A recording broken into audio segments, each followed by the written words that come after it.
هذا وعرفت أصحابي ويل أنت كجرو راسور ساس لها حالي أيوة يقول هاي نايا كان حمد أحمر لجوكتو دارو ذا أسلتيهين الكعسة مركا هذا كان حمد جوجين وسين ماذا حاجة بش حمراء ليا كلها والوخلا ماليا ذا هاي تهذا لبعض برادا راسور ساس هذيك دي بدأ جوكتا أنا محايك خالد كرتا أصحابي نين كده هايو نايا حمرا جوكتا مضحا قاذينا إلك عسا دا كده بهروسو إلك عسا بتحوت كوغلسي نايا استلالي نانا مضحا كوغلو فنين أنا يا مضحا يقولو فنكرا قبر صوماليا دا هاي فنانا دا هاي إلك عسا وولالكي وفنان كيغا ميلكست آكو أركنا ميلكست آكو أركنا منان إلك عسا برادا سلانا كو صار مجددو انت حماني عبتشيني عن رهاي من وابا عش مديسة مركا راسو رساس ويلكا لدهايو انيقو ايسو قودس waxaa igu goodis inaa madaxa i qaadaysid anaa kasoo wareegatay marka hadda waxaa u malaynaya mar hore in aba dadka ay soo adeegsato ay mar hore madaxa i qaadeen laakiin anay ma boqo habarteeda ka taa ku dhaa inaa cabsado no way xamar ani hadda madaxa igu dhufatid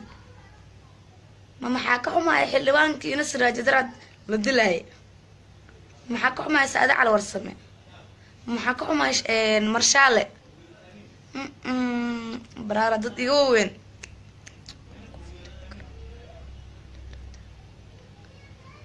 wax i fiirin karo malaha runtaa ana soo marka asxaaba hore loo dilay aawa saada caruur same aawa marshaale aaway cabaas siraaje daraad leela dilay aniga qof i dili karo malahan brada dibadda joogtaa horta adiga ninka ana iisoo dhaartay intuu hadda ka hadlooyaa uma hanaaqsini aniga raasoor saasaa lahaa uma hanaaqsini wuxuu dhahay naayaa ilka cas sababteed showgiisa ku tagta naayaa tumasisoo qore maxaa naa wuxuu dhahay haddaa waxaa wada joojin weyso wallaahi madaxaa lagu qaadaa xamaraa dhahay meeshaas anakaa ka talino brada marka adag ka talinaysid aniga maxaa ahay mis aniga ii malase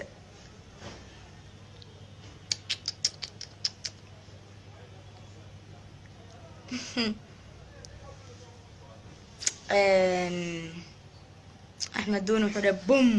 rees ninka naagaha u booteeya asagaaba naag waaye cabd qofka saaxiib jooskiisa xor ayuu u yahay saaxiib iska daa dadka dooda baashaal xabiibti